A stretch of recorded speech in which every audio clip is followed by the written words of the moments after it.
When it came time to decide what I was going to study, I decided to get my degree in economics.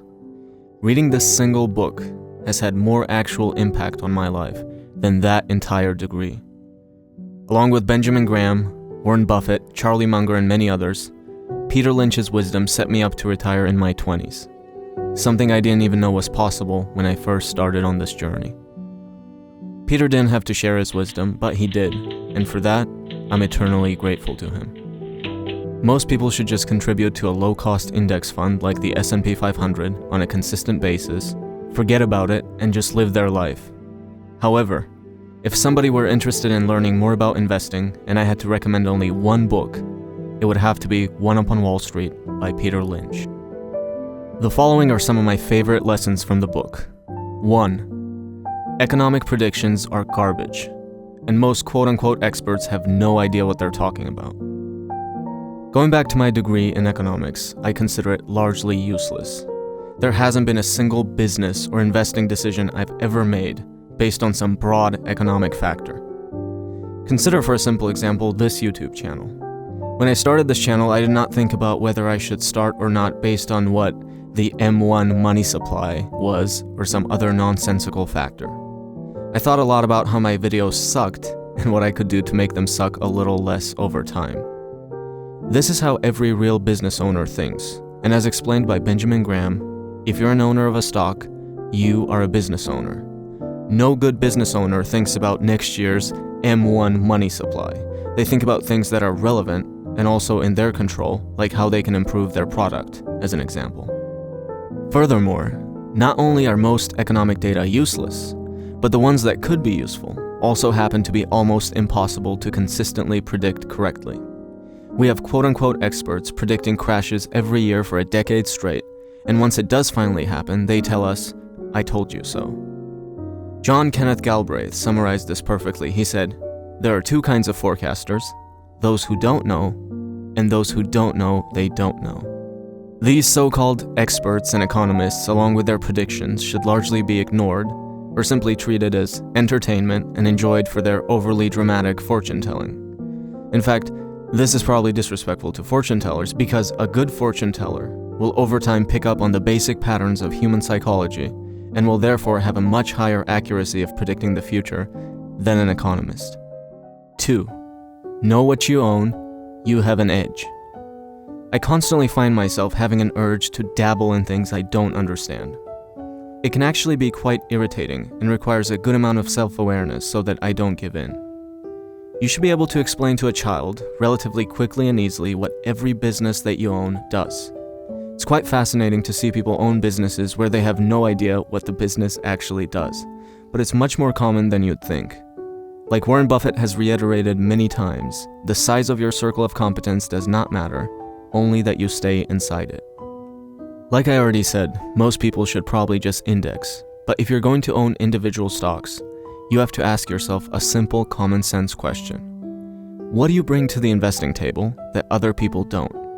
This is the only way you could create any sort of advantage. It cannot simply be looking at a ratio like price to earnings. Everybody has instant access to that. It cannot be analyzing some balance sheet in some simplistic way. Again, anyone can do that.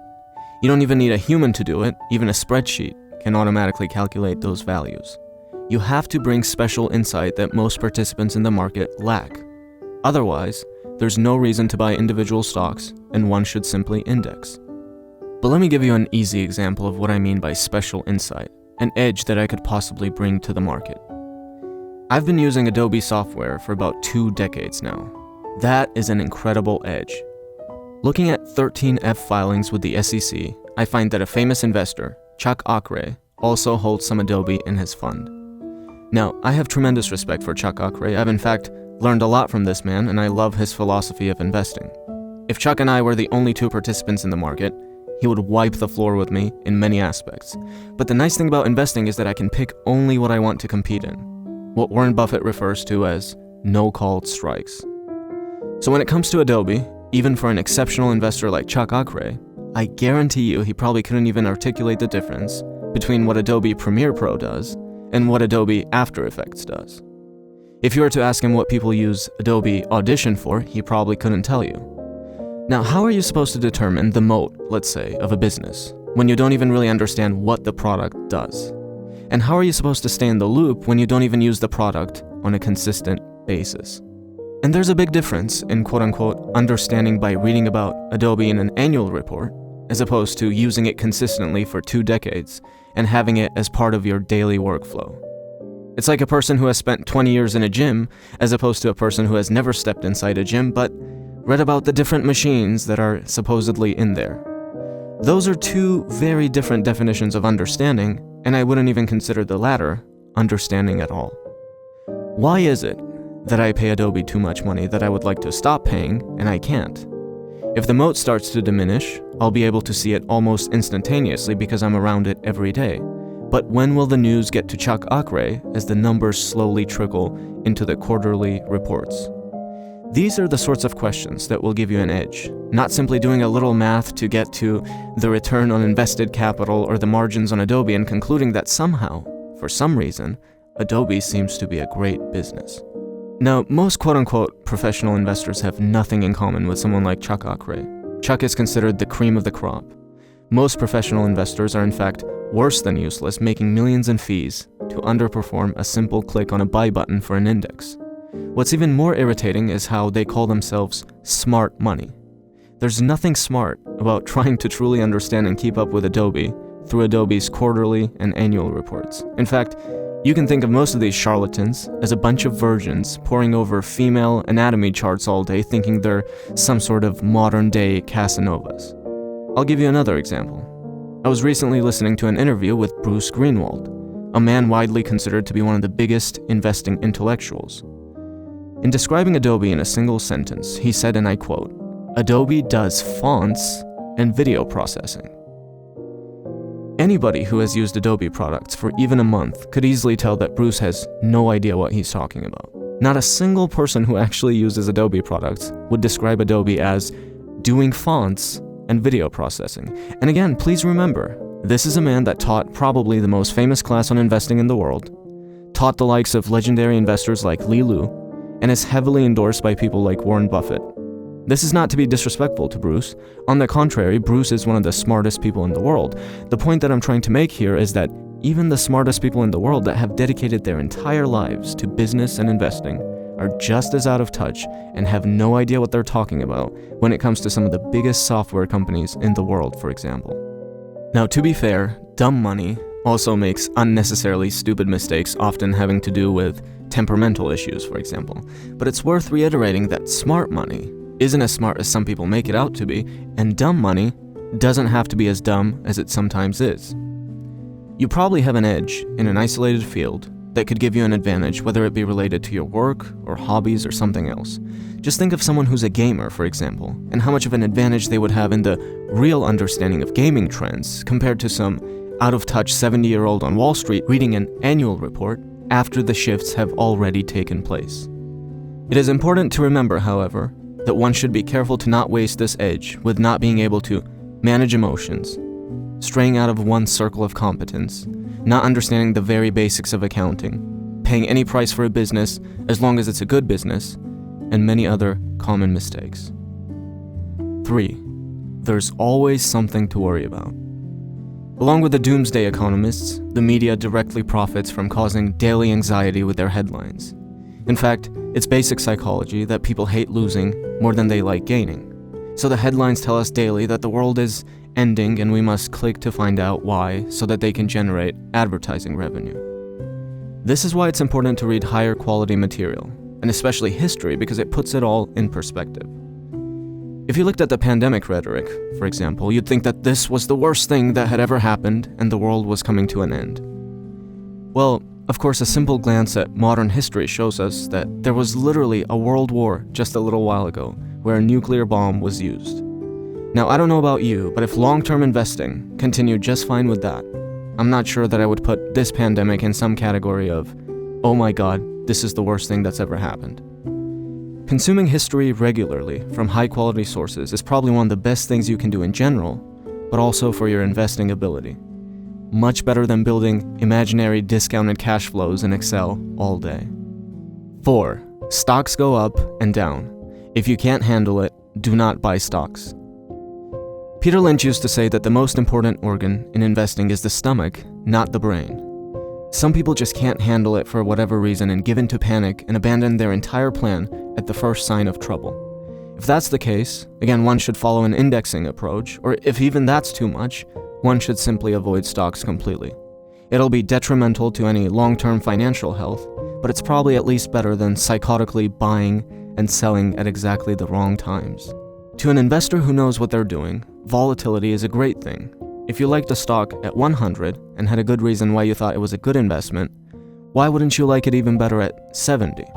It simply allows us to buy more for even cheaper and make even more money. The problem usually stems from people panicking because they didn't have a good reason for buying it in the first place, and now they don't know what to do with it. It's easy to observe something similar with exercise.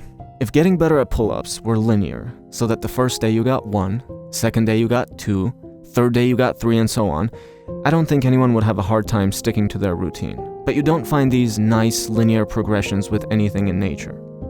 The hardest part is sticking to the process when you finally hit 10 pull-ups, and then you drop down, and for a few weeks you seem to be getting 7s and 8s. Stocks are no different. You have to pick a plan that makes sense, just like you have to pick a pull-up routine that makes sense. But after that, be able to trust the process through the ups, downs, and sometimes long plateaus. 5. Diversification. When I picked to study economics, I did not pick 99 other fields to diversify and stay safe. When I picked to learn to play the piano, I did not pick 99 other instruments just in case the piano went out of style or something. When I started this YouTube channel, I did not also start 99 other channels just in case this one didn't work out. The channel's already bad enough. Imagine how bad things would be if I dabbled in 99 other channels at the same time. I mean, I can just go on and on, but this idea of weirdly extreme diversification is not something we do with anything else when we strive for great results. Now, don't get me wrong. If somebody's daddy left them $100 million and they're planning on cruising for the rest of their life, sure, diversify like crazy. Even 5% on that is $5 million of income every year. But for the rest of us who have started with nothing and want to build it into something, and especially if we have deep business interest and ability, and importantly, given that we're not delusional about that, it's insane to diversify like the guy cruising through life with daddy's 100 million. The purposelessness of that type of life has a decent chance of ending in a drug overdose for our quote-unquote lucky friend, but I digress. Now, of course it is the case that everyone on Wall Street managing other people's money also diversifies like crazy. Imagine making $20 million a year, let's do a simple 2% on $1 billion of managed money, for being useless and adding zero value and in fact, most often destroying value. Of course you're not going to want to mess that up, so you simply recreate a slightly smaller, differently packaged S&P 500 index for your clients and make your $20 million a year. But apart from situations like that, and again, emphasizing extreme business interest and ability, and that's a big if, why would you diversify? If we take Benjamin Graham's idea that you're a business owner when you own a stock, how many business owners do you know in real life that own 100 businesses? I don't know a single good business owner like that. Most actually own just one, or maybe a handful, and do phenomenally well in life. And going back to the idea that you have to bring special insights to the market to have an advantage, how many companies can you realistically do that with? I have spent my entire life being fascinated by business. It's basically what I do all day, and I can bring that advantage to maybe a handful of companies. Think about that. There's something like 50,000 stocks in the world, and after a lifetime of study, I only have a good understanding of maybe a handful of them. I basically understand 0% of business in the world. Now granted, I'm setting a high standard for what understanding means, but it's to avoid sounding like Bruce Greenwald if I were asked about Burlington Northern Santa Fe, for example. If I were describing BNSF like Bruce described Adobe, it would sound something like, BNSF does trains and railroads and stuff like that. In fact, that probably describes BNSF better than doing fonts and video processing does Adobe. Anyway, so now I'm supposed to sell my Adobe and take half of it and buy some Chinese company to diversify and stay safe, where I have no edge, where I don't understand the business as well as others, where I don't understand China as well as others. It makes no sense. In an imaginary scenario where you could buy companies that are equally great, at equally great prices, with perfectly equal understanding of them, sure, we could all just diversify. But that doesn't really happen in real life. It's extremely hard to find phenomenal companies at right prices and that you also happen to understand really well at the same time. Therefore, when you do get rare opportunities like that, you must seize them and concentrate heavily, instead of what Peter Lynch would call diversifying. In summary, I think Peter Lynch was pretty optimistic about what the average person can do in the market. It's easy to look around and see that many people buying individual stocks keep causing unnecessary harm to themselves. I do maintain, just like Warren Buffett has reiterated many times, that most people should probably just buy something like the S&P 500 on a consistent basis and call it a day.